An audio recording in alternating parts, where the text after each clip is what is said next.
Best of 5, Protoss versus Terran. Ryung is of course our red Terran spawning in the right bottom side of Shakuras, and Liquid's HerO, who had an excellent season in the NASL, was the runner-up of the last season, lost in the nail-biting series to Puma at the Season 2 finals, is our blue Korean Protoss representing Team Liquid, and basically every Protoss player out there, man, in the left top side of Shakuras. And up in the top, yeah, I already bottom, bottom right of Shakuras Plateau is the red Terran player Ryung. HerO, like you said, Kev, had a great season. Our number 2 seed going into the playoffs. He was tied for that top spot, played against Puzzle, I believe it was. Yes, that's correct. To determine who is our number 1 seed, and Puzzle managed to just barely beat HerO in a very tight 2-1 best-of-3 series. It was a nail-biter. It was a great PvP. Yep, well, we said this several times, but if you enjoy PvP, you really want to check out that tiebreaker series between HerO and Puzzle. It was surprising to see those two guys going at it. We said you can play just a best of 1 to see who gets number 1, number 2. We thought it's not a big deal, but for those guys, Ben, it was a big deal. They played a whole best of 3, and they had a 40-minute macro game on Daybreak. But anyways, Ben, that was PvP. HerO finished the regular season, as you said, very high with 7-1. The only loss that he had was against the Muslim, where he lost 2-1. The last game on Ohana was a classic game already as well. We can see, Ben, HerO not dropping the gateway yet, so might even go for Nexus first here. Yeah, looking like he wants to be very, very economical. Nexus First is an opening that's been getting a little bit more common these days. As Terran openings have gotten more greedy, so too have Protoss openings. I know you've been playing around a bit with Nexus First, Kev. Maybe you could talk to us about how it plays out on a map like Shakuras. I could definitely do that, but before I do that, I want to tell you guys, these two guys were in the same group in the regular season. It's just a coincidence they met via the seedings that they got once more in the final online round, actually the real playoff round already, the round of 16.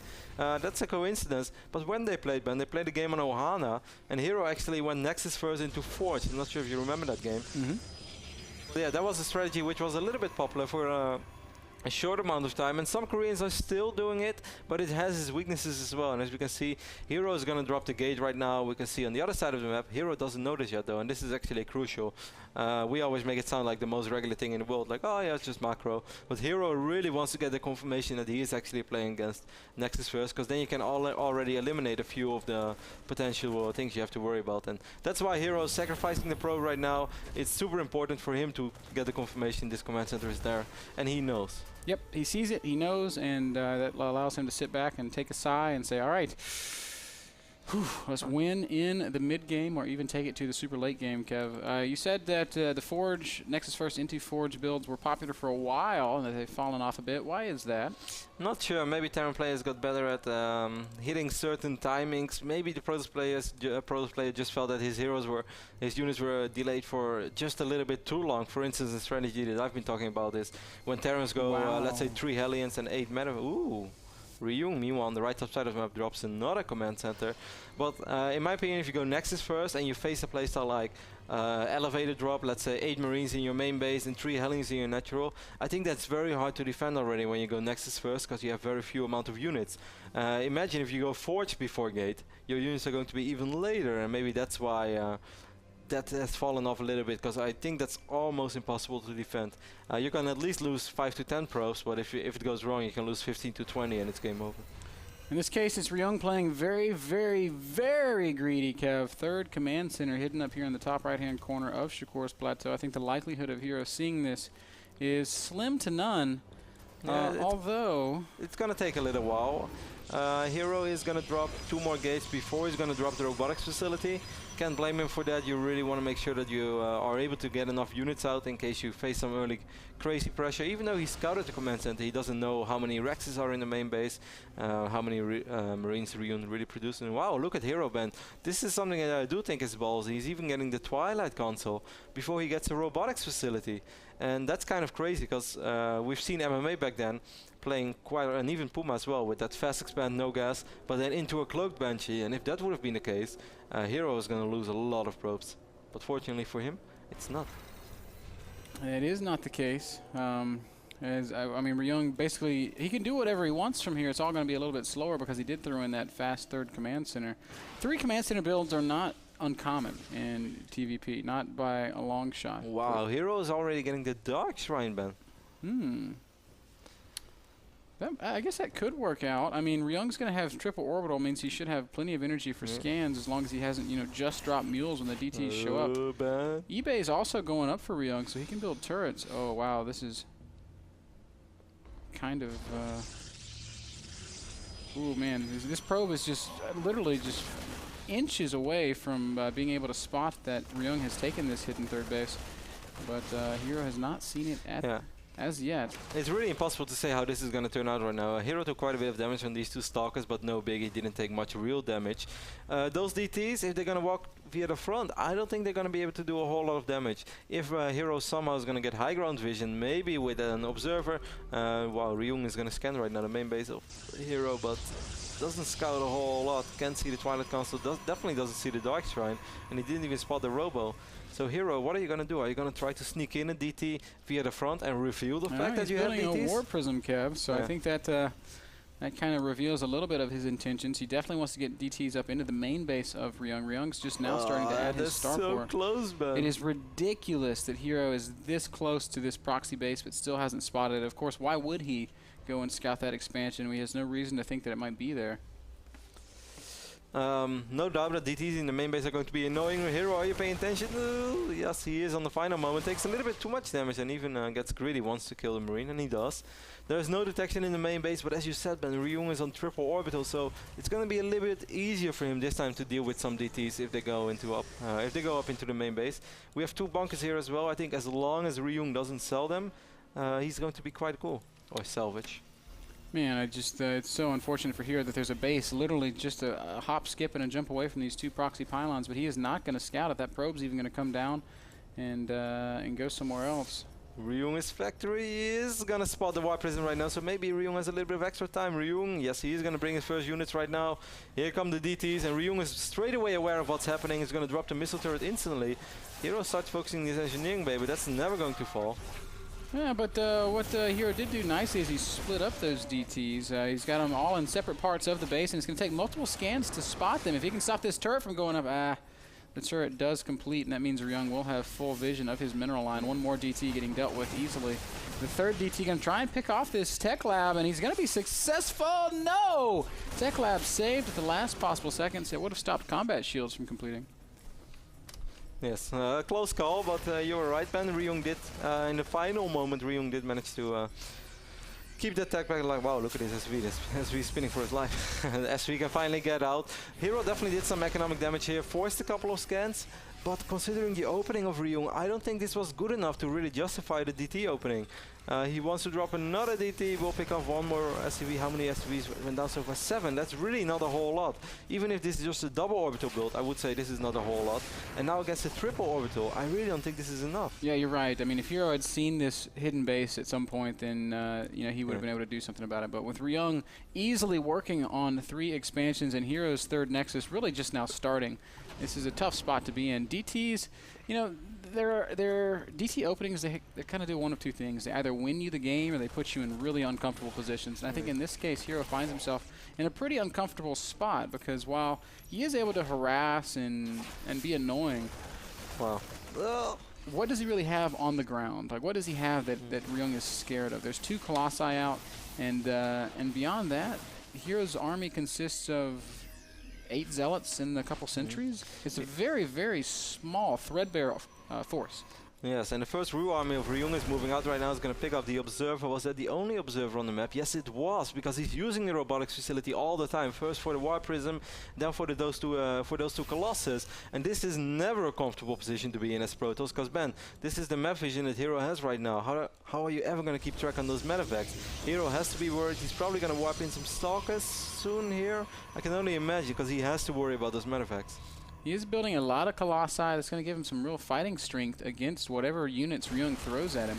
But Ryung is going to go ahead and drop this bottom left third base. HerO sitting his main ground force over to deal with it, but at the same time, 3 more medevacs gearing up to unload in the main base. And HerO has nothing in position, man. Ryung is going to be able to do some real serious amounts of damage with this. HerO does react very quick. He's going to instantly pull all the probes. Charge is almost ready, but it's not really ready yet. Big warping right there from HerO, but I don't think that's even going to be enough. And wow, HerO is taking so much damage right now. Yeah, terrible amounts of damage being dealt right now. There is a DT that was warped in, and that'll help. Ryung basically has to scan, and he does end up scanning, and he will kill that DT. Imagine if he would have picked off the Twilight console. Oh, he might pick off some Colossi, Kev. No, he's just going to lift up and get out of there. His drop will live to harass another day. Income tab shows us that it's pretty even in terms of harvesters, 69 SCVs to 66 probes, but I mean, when you take into account that triple orbital, this is a little bit better for Ryung. Supply is also better for Ryung. Tech, HerO's tech's pretty good. It is, Ben. He has the Colossus, he has the first armor upgrade, and the best thing for HerO is that he has good infrastructure. He's already on more than enough gates for 3 bases, but I don't know, he doesn't really have super upgrades. He does have charge right now. Templar Archives is just warped in, so Storm is going to take a little while. I think that the moment that Ryung maxes out, if he then would attack, I think it's going to be very tough for HerO to defend, unless Ryung is just going to sacrifice units like he does right now. He's going to try to pick off a Colossus. Doesn't work. Yeah, not going to work out. The Viking count's still pretty low, but there is a lot of Marauders on the fields. 14 Marauders. They'll kill Colossi very, very quickly. But the moment I think HerO would warp in a couple of Zealots over here, Ben, even if it's just to rally them here or to the main base, while he knows that Ryung is out of position, he will instantly spot this base. I think that's the only way that he's going to spot this right now. It's got to be such a frustrating feeling for HerO, or at least when he watches this replay after the fact. You know he's going to be very annoyed that he did not check for this expansion. He was so close to it. Poor Marauder, he's like, man, I'm so low on HP. Would you really drop those 2 force fields? HerO's like, yes it does, man. Eye for an eye. Marauders are dangerous. Yes. They're like Tom Cruise. You might come back all healthy again and try to pick off my Colossus. That Marauder was like, no, I wouldn't. HerO's like, I don't know. I don't know, man. Can't trust the Marauder. HerO right now just trying to posture himself in the middle of the map, using this observer to grant him vision over that sight blocker. And DT, Ben. Yes, oh, DT. Finally. He is going to spot this refinery. DT is also going to spot the orbital. So this finally, I'm surprised that Ryung never decided to build a single missile turret over here, by the way, while he knows there is a Dark Temple attack. Now HerO is going to be annoying at 2 spots at once. This is going to buy HerO at least the time he needs, man, to really catch up in upgrades and also get Storm out. He does have Storm out, but I'm not sure if he has a lot of High Templars on the map. Yeah, more DTs being warped in off of that pylon just to be as annoying as possible. And Ryung actually has not bothered dealing with the DTs up in this main expansion. He's just going to float it down to, I guess, some low ground somewhere, saying, you know what, I don't really care. I'll just make a planetary and a turret at this low ground expo, and I'll be fine. If Ryung is going to force the issue right now, but he is maxed out, and that was sort of the window that I was talking about before. He has the upgrade advantage. How surreal is that? Terran being ahead of upgrades against a Protoss player like HerO. 2-2 is almost ready for HerO, but it's not really ready. And if Ryung is going to really move in right now, really going to try to land those EMPs, pick off those Vikings, pick up those Colossus. This is so critical, Kev. Terran players always want to fight right when their upgrades finish, because the way Protoss upgrades, this is really their best chance to do good damage. Storm's going down. Vikings going to make short work of the Colossi. Really good storms from HerO. These High Templar are absolutely paying for themselves, and Ryung kind of just tanks the majority of that damage. But look at all the Marauders that are still alive. HerO forced to back up into his natural. Prism fell with 3 High Templars in it. He could have landed so much Storm, and he's not able to land those Storms right now. HerO still trying to hang in there. It's rallying Zealots down. Here come 2 more High Templars. Oh, HerO miscontrolling those as well. Wow, that might actually be the finishing blow. I think it will be, Kev. This expansion is going to fall, and there's nothing HerO's going to be able to do to save it. Huge warp in. 15 gates. And that translates to 15 Zealots. Ryung's just going to walk up the ramp and use that position to bottleneck those units and kill as many of them as he possibly can. Vikings even going to land. I don't like that. You want to be careful with those Vikings. You might want to keep those alive. HerO's going to go for the forward blink, picks off as many medevacs as possible. Is going to pick off most of those Vikings as well. Wow, that's a pretty good job cleaning up there by HerO, but he still took some significant damage. He's got a 4th Nexus down here in the bottom right. He's rebuilding that 3rd Nexus at that bottom natural expansion. And look at all these gateways that HerO has. This is a freaking gateway. Yeah, but the economy right now, Ben, of HerO is terrible. HerO's only at 700 minerals a minute, which is absolutely nothing in a 20-minute PvP. We can see Ryung has pretty much the entire, his side of the map at least covered. There are still a couple of secret agents behind enemy lines who will eventually be very annoying for Ryung, because he does have a planetary here. This is an orbital, he could be annoying here, but I think if Ryung is just going to max once more, Ben, HerO is going to need to do some stuff really well. Sure, all the gateways, they're going to help out a ton, but he's going to need much better storms. And what an awkward position HerO's in. His army's down in his 4th expansion. Ryung is just going to walk into HerO's natural expansion, kind of uncontested. Or wait, what are you doing, Ryung? Now he scans and finally spots that army. We have 10 Ghosts now as well, Ben, and there are 3 Archons, there's an Immortal, and there are 4 High Templars. If all of those EMPs lands on this Protoss army, Ryung is just going to walk right through it. Ryung kind of taking his time, going to go ahead and max out before he tries to force a fight somewhere, and he is going to go ahead and confront HerO's army. Lands the first pretty decent EMPs. Look at all the Archons, man. They're so low on HP already. Storm goes down. I hit a couple of snipes as well. I just don't see how HerO can engage this army. It's going to be almost impossible. He's got no shields left. Those were great EMPs by Ryung, and he's just going to stem and hang. And he's a little bit of scoot and shoot, and he'll deal with these Zealots, but he is going to go ahead and back off. Medivacs doing a good job healing. HerO kind of whiffing that storm. And Ryung just going to continue to pour on the pressure, Kev. 190 supply against 115. That is a substantial advantage for Ryung. Yep, and all the Ghosts are still alive for Ryung as well. It's going to help out. Ghosts behind Marauders are actually able to deal quite good damage against all these Zealots. We see the Zealots just evaporating. One Colossus jumps in. Nice storm right there by HerO, but it just doesn't really matter. Now we see feedbacks going down as well, but Ryung's army is just not dying. Yeah, you know, HerO really did that as well as he could have hoped. But the truth is, his opening was far inferior to Ryung's opening, and he was just never able to close that gap. I mean, I think you could take the engagements and say that HerO played better, but if you take everything into consideration, if you look at the game on the whole, Ryung's build was better. He got ahead, and he never relinquished that grip on the game. GG is called. Ryung takes the first map. I partly agree with you, Ben. I think a couple of engagements HerO did really well, but the first real key engagement when Ryung really wanted to fight it and HerO just barely didn't have those upgrades, he lost 4, 5, 6 High Templars, which could have landed Storms and didn't. Yeah. And then it's just it's a whole different ballgame. Losing that Warp Prism was pretty brutal. Yeah, losing the Warp Prism, that also ended up in him losing that third Nexus, which then forced him to be on 70 pros but 700 minerals a minute, which is just nothing.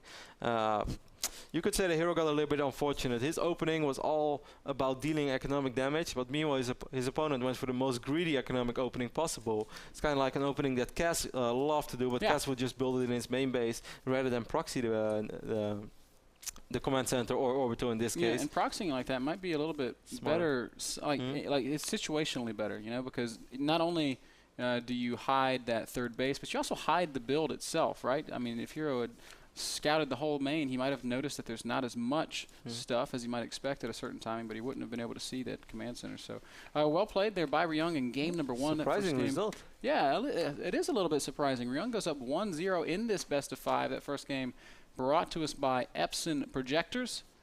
We're going to play a very, very short commercial, and then we'll be back with the second game, HerO versus Ryung, when we get back.